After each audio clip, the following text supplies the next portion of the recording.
ఈరోజు మా ఇంట్లో తెలంగాణ ప్రత్యేకమైన వంటని కీర్పూరిని తయారు చేయాలనుకుంటున్నాను. దానికి కావలసిన పదార్థాలు: సగ్గుబియ్యం ఒక హాఫ్ అన్ అవర్ నానబెట్టుకోవాలి. ఇట్లా బాగా నానిన తర్వాత వేడి వాటర్లో ఇట్లా సగ్గుబియ్యం వేసుకోవాలి. వేసుకొని కొంచెం సేపు బాగా ఉడకనియాలి.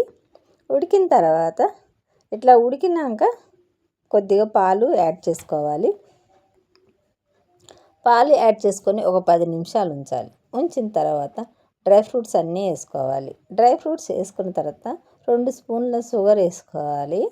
2 స్పూన్ల షుగర్ వేసుకున్నాక ఇట్లా చూడండి ఎంత బాగా వచ్చిందో.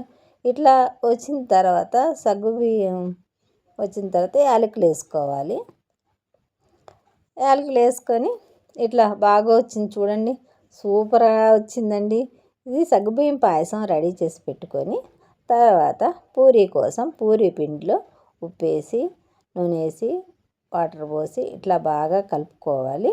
కలుపుకున్నాక కన్సిస్టెంట్ ఇలా వచ్చిన తర్వాత ఒక 10 నిమిషాలు దాన్ని పక్కకు పెట్టాలి. పక్కకు పెట్టిన తర్వాత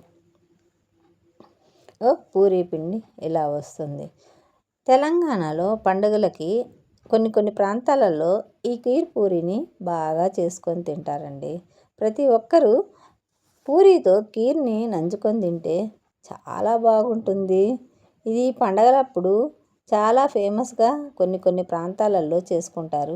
పూరీలు చూడండి ఎంత బాగా ఆయిల్లో ఉబ్బుతున్నాయో. మీరు కూడా ఒక్కసారి ఈ కీర్ పూరీని తయారు చేసి చూడండి. మళ్ళీ ఇదే కీర్ పూరీ చేసుకుంటాం అనుకుంటారు. చూడండి ఎంత బాగా ఉబ్బినాయో పూరీలు. కీర్ పూరీ రెడీ అయ్యింది.